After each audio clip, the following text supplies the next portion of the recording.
My husband's daughter humiliated me in front of the entire family. When I complained, my husband cut me off. Immediately, "You're not her mother. Don't demand respect." I just smiled. The next day, I cut everything off. Her college, her apartment, her car, her phone, and her credit card. Everything vanished. I didn't say a single word when she came up and slapped me across the face. It was my stepdaughter's 21st birthday dinner, an expensive steakhouse, 20 relatives at the table, and I was paying the $3,000 bill. All I had done was ask Chloe to lower her voice because she was mocking the waiter. She didn't just react badly, she exploded. "You're a pathetic loser." "Diane," she spat, her voice echoing through the suddenly silent restaurant. "You're just the woman who pays the bills. You have zero authority over me.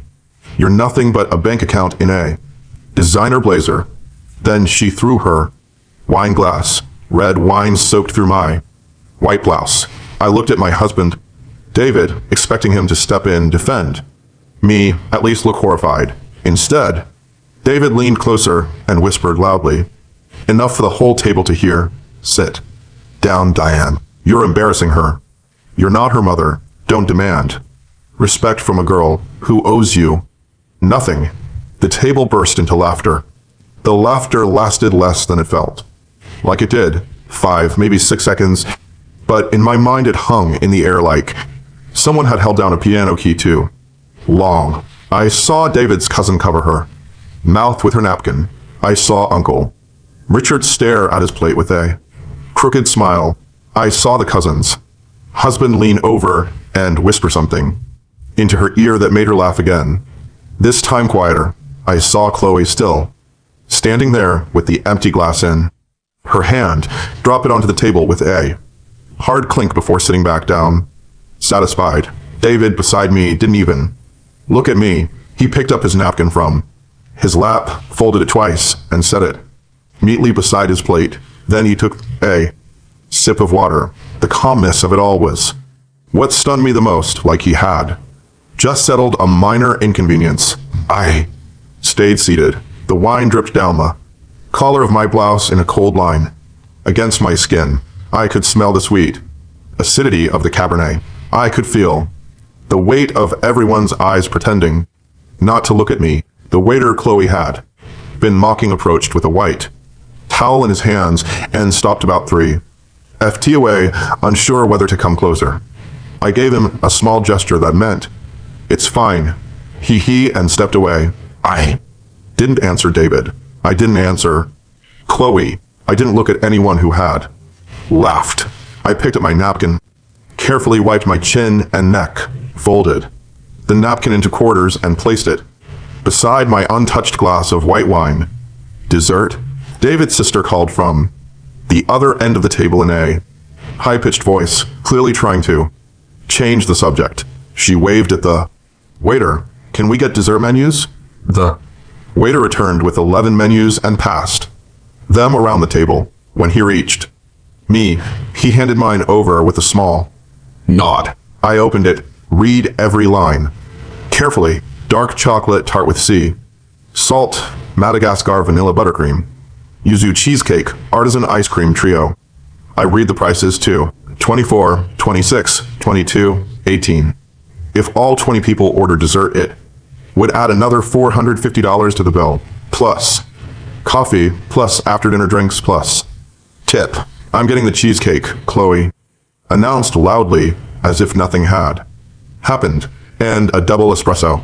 "I'll take the chocolate tart," said David's cousin. "Creme brulee for me, Uncle Richard added. Everyone ordered. David's sister even wrote down the choices on her napkin like she was officially managing the birthday dinner. When it reached my turn, I looked up from the menu. "I'm not having anything," I said calmly. David's sister paused for half a second too long, unsure how to react. David stayed perfectly still beside me. "Are you sure, Diane?" his sister asked, with a polite smile. "Yes." "Well, all right." The waiter collected the menus and walked away. Conversation slowly returned around the table in smaller groups. Vacations, traffic, someone's new house. No one spoke to me. I sat there in my stained blouse, hands resting on my lap, staring at the centerpiece of white hydrangeas, leaning slightly toward my side of the table. And in those next few minutes, I thought about strange things. I thought about my father who had died 2 years earlier. I remembered something he once told me when I was 32 and about to marry David. We had been standing alone in his kitchen while he poured coffee. Without looking at me, he had said, "Sweetheart, some men choose you because they love you. Others choose you because you're useful."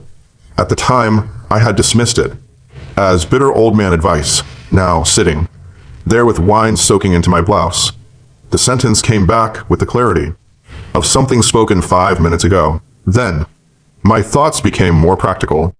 Automatic payments, monthly withdrawals, every contract I had signed over the years, every guarantee, every authorization, and how many of those signatures were still active at that exact moment while I sat there, humiliated in that restaurant. Probably all of them. I started mentally listing them one by one. Chloe's tuition came directly out of my checking account every semester. Her apartment lease was in her name, but I was the guarantor.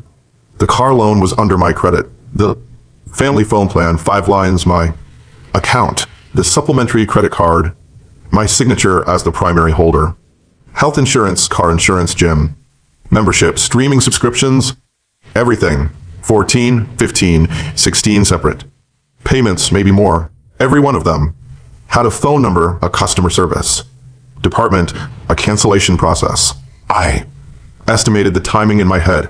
If I started at 7:30 the next morning, I could shut everything down before noon.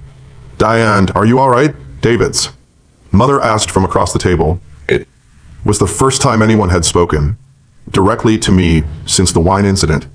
I looked up, smiled slightly. "I'm perfect," I said. She nodded awkwardly and returned to her coffee. David finally turned toward me. For the first time in 15 minutes, he actually looked at my face. He expected anger, humiliation, something, but whatever he saw there, he didn't recognize it. His eyebrows pulled together slightly, like someone trying to read a language they thought they understood. "Are you really okay?" he whispered softly enough that only I could hear. "Yes." Diane about. "Chloe, you don't need to explain anything." "What do you mean I don't need to explain anything?" "I mean exactly that." He stared at me, waiting for more, waiting for me to accuse him, defend myself, raise my voice, give him something he could respond to. I gave him nothing. I looked back at the hydrangeas and waited for dinner to end. Dessert arrived. I didn't eat. Coffee arrived. I didn't touch that either. When the waiter discreetly slid the check beside me, exactly as arranged. Earlier that night, I glanced at the total without looking at the itemized receipt, placed it on the tray. The waiter returned a few minutes later with the slip to sign. I signed it, put the card back into my wallet, then I left. $200 in cash on top of the bill. That was the last bill I was ever going to pay for them. I didn't say it out loud. Not to David, not to Chloe, not to anyone. I said it only inside my own head, with the same calmness I had used while reading the dessert menu earlier. Dinner ended a little after 11 o'clock sauce. People started standing, putting on coats, hugging each other near the entrance. Someone suggested a group photo. David's sister organized everyone. Against the back wall, Chloe stood proudly in the center, still glowing with birthday girl arrogance. David stood beside her. Someone motioned for me to join. I walked over and stood at the far right side, as far from Chloe as possible. David between us. The cousin's husband held up the phone. 1, 2, 3. I smiled. The picture was taken. Afterward, David's mother walked over and hugged me. She squeezed my shoulders affectionately, the way she always did, and whispered, "Don't take Chloe seriously. You know how she gets when she drinks." I lightly returned the hug. with one hand, smiled politely, said, "Nothing." The three of us left the restaurant together. Chloe walked several steps ahead, laughing into her phone with one of her friends. David walked silently beside me. When we reached the car, Chloe climbed into the back seat without waiting for anyone to open the door. "You driving?" David asked. "Yes, I drove the 25 minutes home." Without saying a word, David stared out the passenger window. Chloe stayed on her phone the entire ride. When we pulled into the garage, Chloe got out first and walked into the house without saying goodnight, straight upstairs.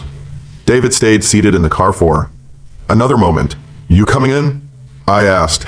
Before he could, the normal question would have been the opposite. He looked at me strangely. Yes, of course. We went inside. David headed upstairs to change. I remained in the kitchen, still wearing the wine-stained blouse. Some parts were damp, others had already dried stiff against the fabric. I opened the refrigerator, wasn't hungry, closed it, poured myself a glass of water and drank it slowly while staring out the kitchen window into the dark backyard.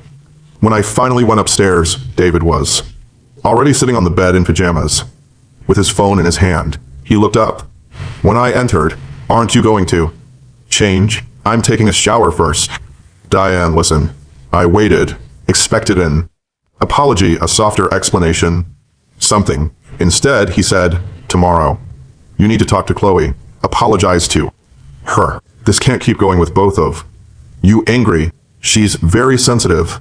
I looked at him, didn't answer, walked into the bathroom, closed the door, dropped the stained blouse onto the floor. The shower lasted longer than usual. When I came back out, David was asleep or pretending to be. At that moment, both possibilities felt exactly the same.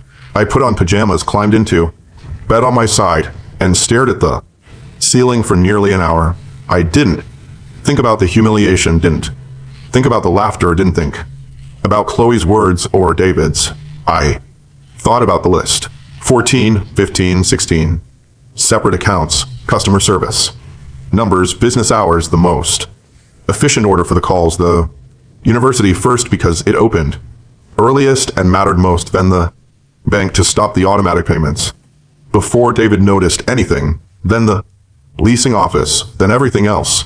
At 5:30 in the morning, I got up, dressed quietly in the dark bedroom, took my keys, my wallet, my phone, didn't look at David. I walked downstairs barefoot, put my shoes on in the kitchen, and left. I drove to my office, arrived at 6:10. The night security guard greeted me like it was any ordinary day. I took the elevator to the 11th floor, turned on only the lamp at my desk, started my computer, opened a blank spreadsheet, and began writing the list. When I finished, it was 6:42 a.m., 16 exact entries. 48 minutes until the university treasury office opened. I got a cup of water from the hallway dispenser, returned to my chair, looked at the list, looked at the clock, waited. At 7:31, I made the first call. The university. A woman with a pleasant voice answered on the second ring. I gave my name, the student account number, the last 4 digits of my card. Then I told her I was withdrawing my authorization as an external payer, effective immediately, and that any remaining tuition balance would need to be handled directly with the student. "Would you like to speak with an advisor before proceeding?" "No. You understand. This may affect the student's academic standing?" "Yes." "Are you absolutely certain?" "Yes." Clears throat. 3 minutes and 40 seconds. I hung up. At 7:40, I called the bank, canceled the automatic payments, the car, the insurance, the gym, streaming services, the phone plan. The representative read them one by one, while I answered with a simple yes. Each yes felt shorter than the last. 12 minutes. Then I hung up. At 8 o'clock, I called the leasing office. The manager hadn't arrived yet. I left my number. He called back at 8:20. "Diane, hey, everything all right with the apartment? I need to remove myself as guarantor." A short pause. The manager had known me for 3 years. He knew the tenant was my stepdaughter. Is there a problem, Diane? No, I'm simply withdrawing my guarantee. If you do that, she won't qualify to renew the lease. I understand. Would you like me to contact her? Yes, formally. In writing. I'll handle it today. 5 minutes. I hung up. At 8:30, I called. The dealership asked about the process. For voluntary vehicle surrender, the woman explained the procedure. I took notes in a small notebook, told her I'd a call back later with a date. 4 minutes. At 8:40, I called the phone company, removed Chloe's line from the family plan. The operator asked for confirmation from the account holder. I explained the account was entirely under my name. She requested the security code. Chloe's phone service was disconnected in real time. 3 minutes. The supplementary credit card was the final item. The bank representative asked, would you like to issue a replacement card for another authorized user? No. Is the card holder aware this card is being canceled? That's a family matter I'll handle personally. The card was blocked instantly. Any attempt to use it after that moment would be declined. It was 9:13 a.m., 1 hour and 42 minutes. I stood up from my chair and walked toward the office window. Morning light stretched in long golden lines between the buildings downtown. I watched a woman crossing the street holding coffee in one hand and her phone in the other, laughing at something. A city bus stopped at the corner. A businessman checked his watch impatiently. Then I returned to my desk. The spreadsheet was still open. One by one, I crossed out every completed line. All 16 were crossed out. Helen arrived at 9:30. I heard her greeting the security guard, turning on her computer, setting down her purse. A few minutes later, she knocked gently on my office door. Good morning, Diane. Morning. Would you like coffee? Yes, please. Helen had worked with me for 12 years. She looked at me for 1 second longer than usual, but asked no questions. When she returned with the coffee, she placed it quietly on my desk. I took a sip. It was good. At 9:47, my personal phone vibrated inside the desk drawer. David. I didn't answer. At 9:51, it vibrated again. 9:45, 10:02, 10:05. The first text message arrived, then the second, then the third. 27 messages over the next 30 minutes. I read none of them. I silenced the phone completely and placed it back into the drawer. At 10:45, the direct office line rang. Only 5 people had that number. I stared at the phone. 3 rings, 4. Then I answered. Diane, David's voice, hoarse. David, where are you? At the office. Chloe called me. The university told her. You withdrew tuition payments. The leasing office called. The dealership called. The phone company called. What is happening? What you said last night. What? What you said last night. Silence. I heard him inhale sharply. Then his tone changed. No longer confused. Now cautious. Like someone beginning to realize the ground beneath them had shifted. Diane, we need to talk. Yes. Tonight at home. I won't be home tonight. What? I'm staying at the office. We'll talk when I decide we will. Diane, this isn't how you solve thing. I'm not solving anything. I'm acting. Then I hung up. A few seconds later, Helen knocked softly on my office door. Diane, there's someone at reception asking to see you. No. Appointment. Says it's urgent. Who is it? Your father-in-law. I looked up. Slowly. Helen stood there with her usual calm expression, but I could tell she already understood something fundamental had changed. Tell him I don't accept Vulcans.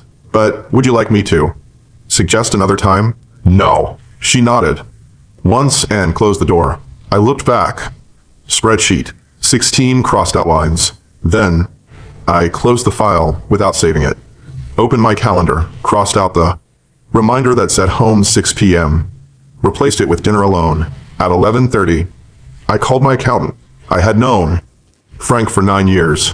I told him I needed a complete review of every transaction made on the supplementary credit card over the last 24 months, and I wanted it that same afternoon.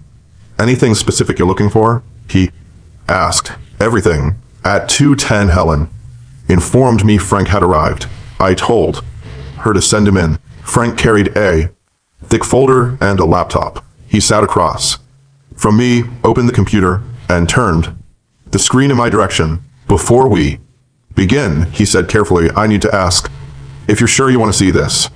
Yes, there are things here I didn't expect to find. Show me. Frank pointed to the first column, charges well above the normal spending limit, repeated over 23 months. At first they had been small, then larger. Boutiques, restaurants, luxury hotels, spas, a cosmetic clinic, a travel agency, an online course that cost $4,000 and had never been completed. How much total? I asked. $42,800. In 2 years, 23 months. I stared at the screen. Oddly enough, I didn't feel anger. I felt clarity. The kind of clarity that comes when you finally finish a puzzle and realize the picture had always been obvious, just scattered. These charges were approved by the supplementary card holder, I said. Yes, but there's something else. Frank opened another window. Monthly account statements, every one of them digitally, signed by David in his role as household financial administrator. Your husband approved these statements 23 months in a row without dispute. You're sure he signed them? I have the scanned signatures. I can compare them to your marriage certificate if you'd like. That won't be necessary. Frank waited. He knew enough to stay silent until I asked anything else. Yes. He opened another tab. A pattern of hotel expenses appeared on the screen. Same hotel. A city 3 hours away. 12 visits over 23 months. Double rooms, room service, spa. Charges, restaurant bills. Chloe, I asked. The supplementary card was used, but I don't believe these charges were hers. Frank pointed at the dates. They match your husband's supposed work trips. The same trips you listed when we filed his travel deductions. I rested both hands against the desk, didn't respond immediately. So David used Chloe's card? That's the most likely explanation. The signatures? Chloe's signature appears on the hotel receipts, but the dates don't match her university schedule or travel records. They match David's. So Chloe signed the receipts for him? That's what it looks like. Frank half closed the laptop and leaned forward. One more thing. The account statements were signed by David, but the email address receiving the fraud alerts wasn't yours. I looked up. It wasn't? No. It was a Gmail account not listed in the original contract. Whose? David's. How do you know? Because the account was linked to his phone number and the phone plan was under your name. He paused. When you shut off the phone plan this morning, the security verification failed and all pending alerts automatically rerouted to the primary account holder. You, this morning, Frank continued, your personal inbox received every pending alert from the last 6 months. I opened my personal email. 29 unread alerts sat there grouped together by date. Charges above spending limits. Potential unauthorized activity late. Payment reminders, transactions categorized as lodging and entertainment. I closed the inbox without opening them individually.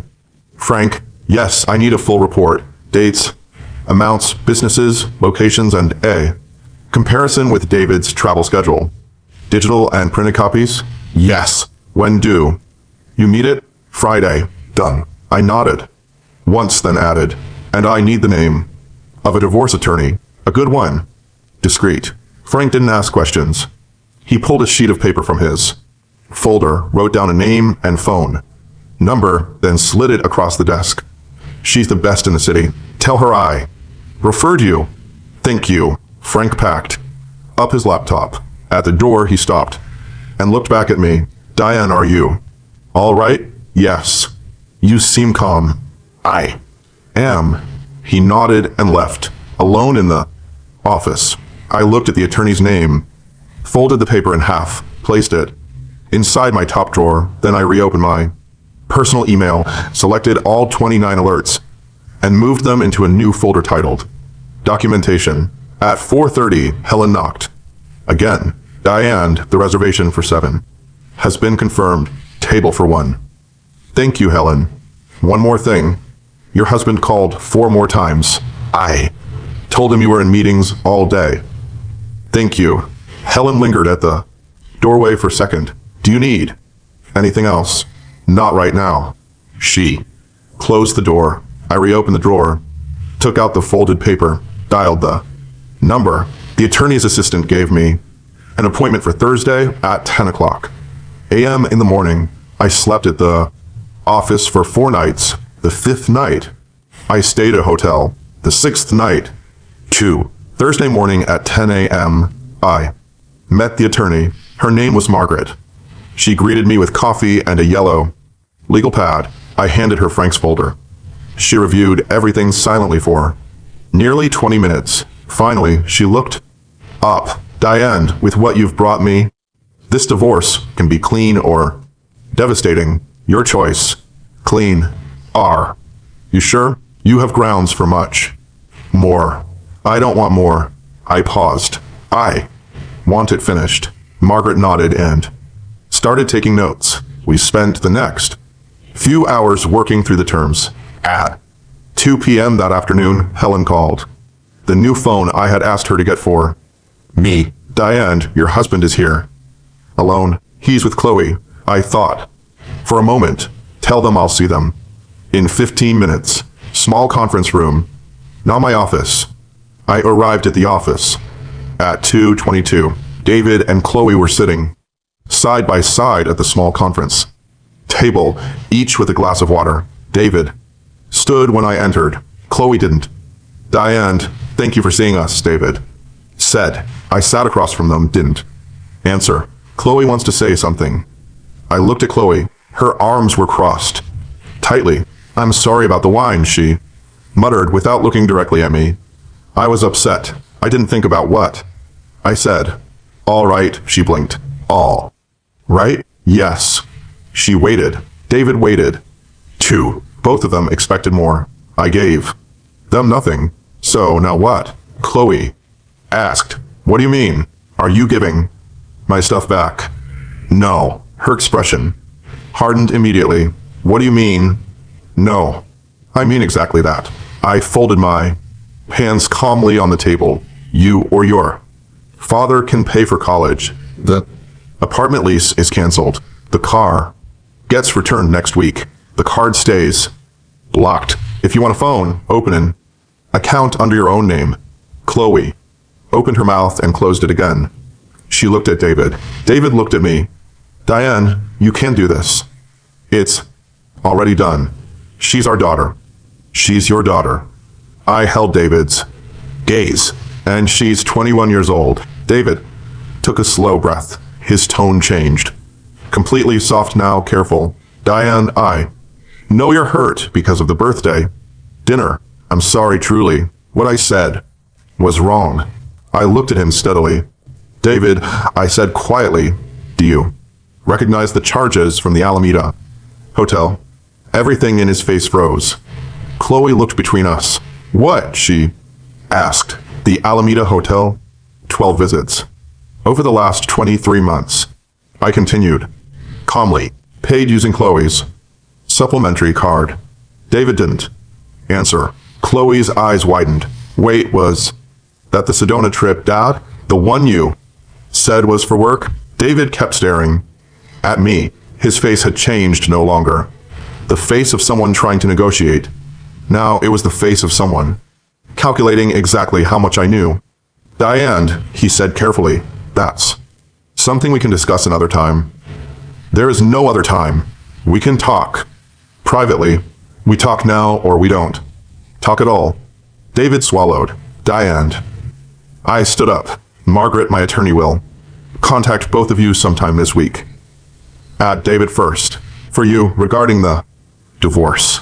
Then at Chloe. For you, regarding the unauthorized charges on your card. 42 white $100 over 23 months. What? Chloe nearly shouted. Unauthorized charges? What are you talking about? The receipts you signed. I didn't sign anything. Yes, you did. Every hotel receipt, every boutique purchase. I kept my voice level. Your signature appears on every document. If you claim those weren't yours, then it becomes identity fraud and potentially a criminal matter. If you admit they were yours, then it becomes debt. I paused. You can decide which one it is. Chloe stared at her father. David didn't look back at her. Dad, Chloe whispered, say something.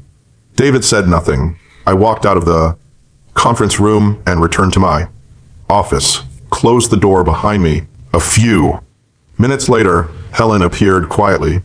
They left together? Yes, but they were arguing. At 6:09, I received a message from the leasing office.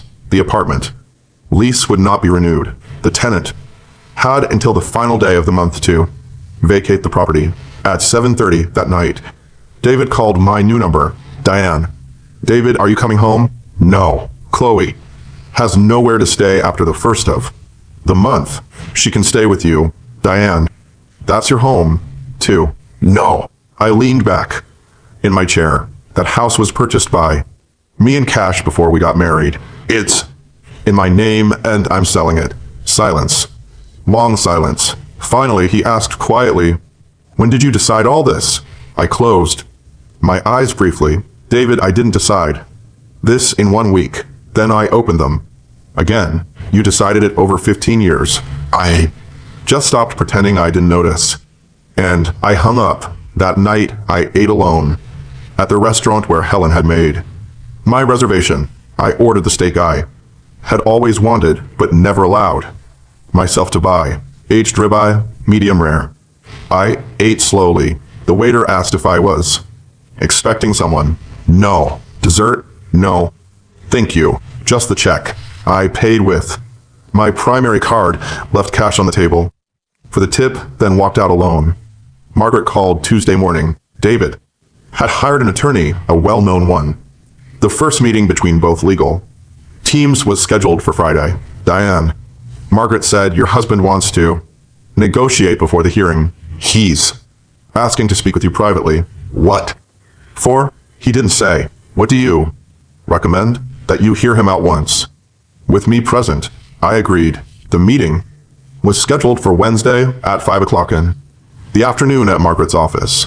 I arrived 10 minutes early. David was already there, alone, no attorney. He wore a dark blue suit I had never seen before. His hands rested stiffly in his lap. Before leading me inside, Margaret spoke quietly near the doorway. He asked to speak with you alone, she said.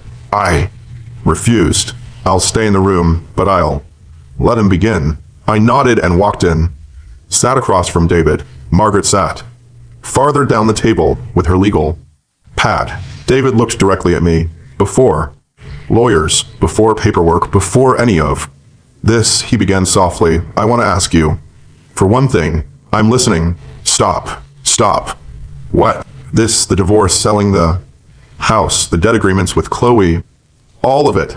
And in exchange, we start over. His voice trembled slightly now. Therapy, counseling, whatever you want. I'll take responsibility for the $42,800. I'll sign a written confession if I have to. Anything. I stared at him for several seconds, then asked who was the woman from the Alameda Hotel. David glanced briefly toward Margaret. Margaret didn't look up from her notes. Diane, David whispered, that doesn't matter anymore. It matters. It's someone who's no longer in my life. When did it? And 4 months ago. Who is she? David inhaled slowly. A client from work. Someone I met 2 years ago. He looked exhausted suddenly. Please don't make me say more here. You're not here because of me. I replied calmly. You're here because of you. David lowered his eyes. For the first time in 15 years, I saw him without the performance. No confidence, no control, just someone tired of holding together a lie. Diane, he said quietly, I know I ruined everything. I know the birthday dinner was the final straw, but we spent 15 years together. 15 years can't disappear in 1 week. I leaned back slightly. David, I didn't erase those 15 years. My voice remained calm.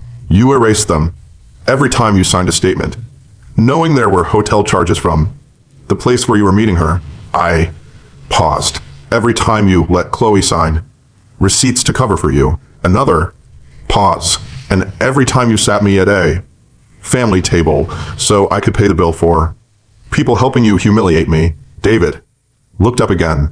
His eyes were wet now, but he wasn't crying. That's not fair. No, I said softly. It's exact. He stared at me silently, then finally whispered, I loved you. I almost smiled. 2 years ago, I said, my father told me something I didn't understand at the time. I folded my hands together. He said there are men who choose you because they love you and men who choose you because you're useful. I looked directly into his eyes. He was right. David closed his eyes for a long moment, then opened them again. So, there's nothing I can do? Yes, I answered. You can sign the papers. Margaret sends you on Friday. You can take responsibility for the $42,800. So Chloe doesn't end up with a fraud investigation, and you can stop calling my new phone. David stared down at the table, then quietly asked, are you going to tell Chloe about the hotel? No. Why? Not because it isn't my story to tell. I paused. If you want your daughter to know who you really are, then you tell her. David stayed silent. One more thing, I added. He looked up. I am selling the house, but not immediately. I'll wait 3 months so the two of you can figure things out first. David nodded, slowly picked up his keys, stood for a second. He just looked at me, then asked the question I think he already knew the answer to. Do you really not love me anymore? I held his gaze. David, I stopped loving you a long time ago.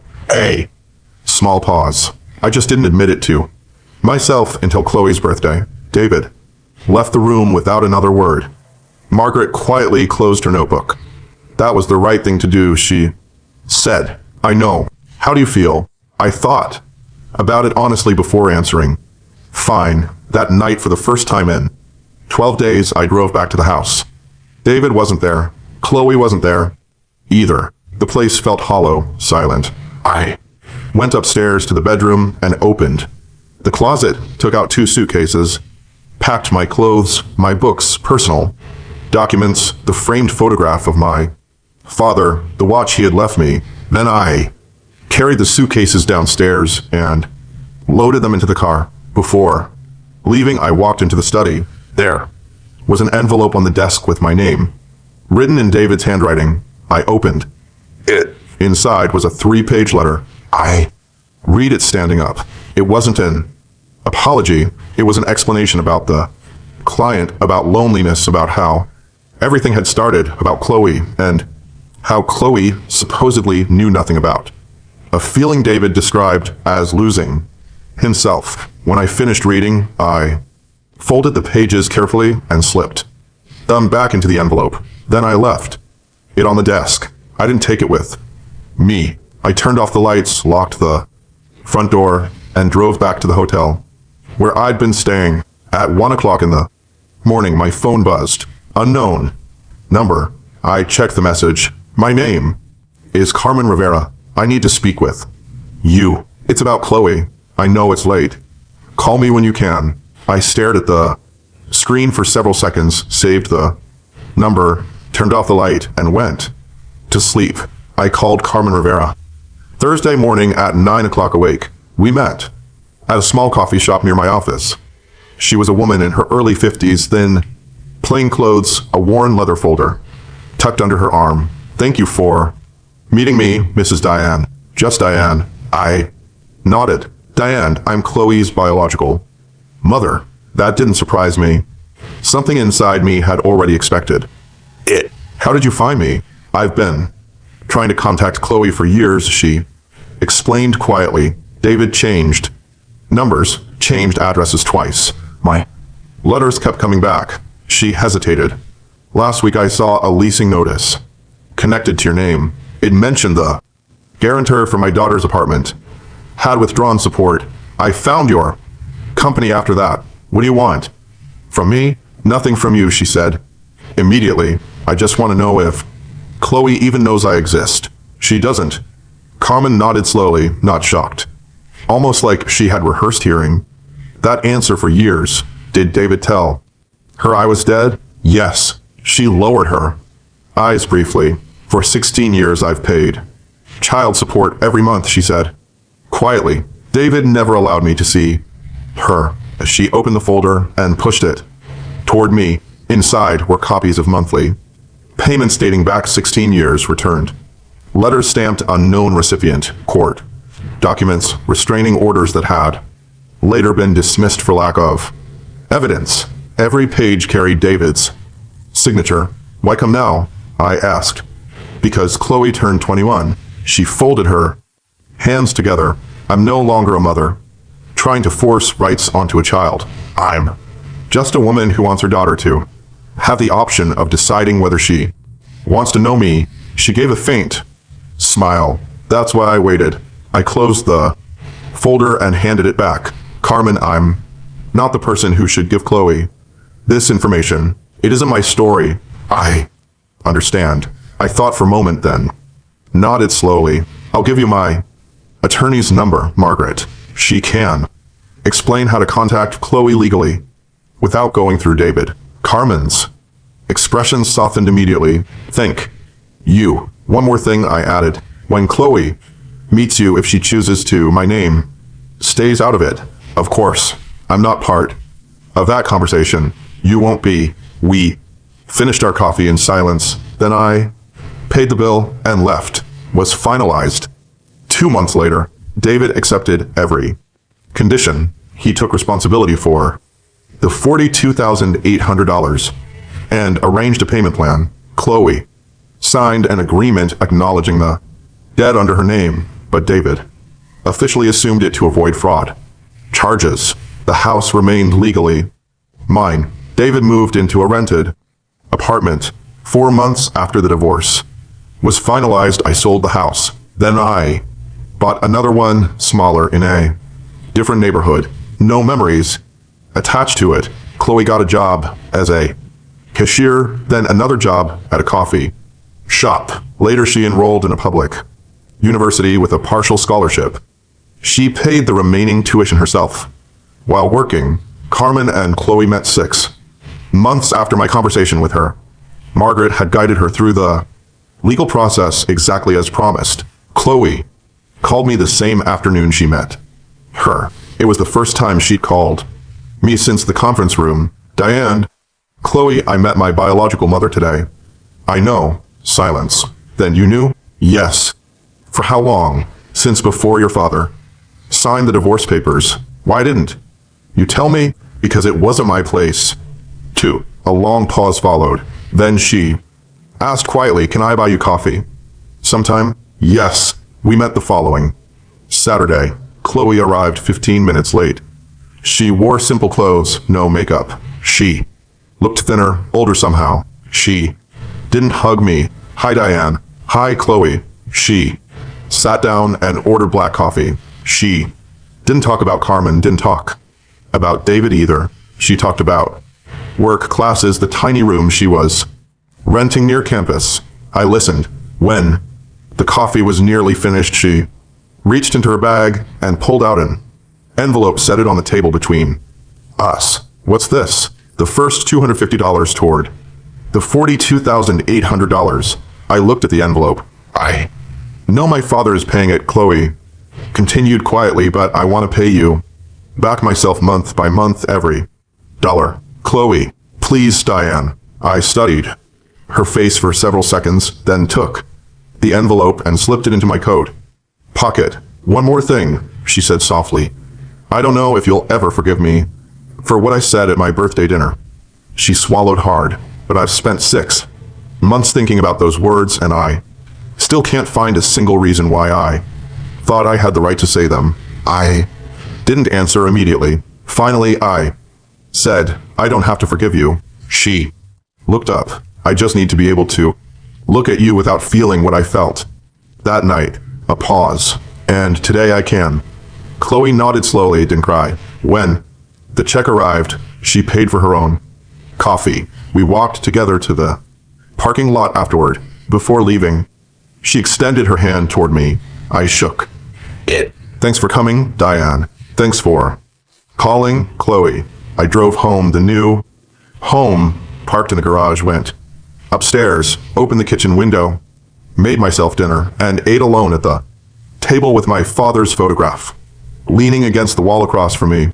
At 8:30 a.m., Margaret texted me. Everything finalized. Final documents are in your email. I replied, thank you, Margaret. Then I turned off my phone, poured myself a glass of wine, and raised it slightly in silence. Not toward anyone, just a small gesture. Above the kitchen table, the stained white blouse was still inside a drawer. At the office, I had never thrown it away, never shown it to anyone, never used it against anybody. It stayed there, folded neatly, a reminder of the final night of something that had already died, long before the wine ever touched the fabric.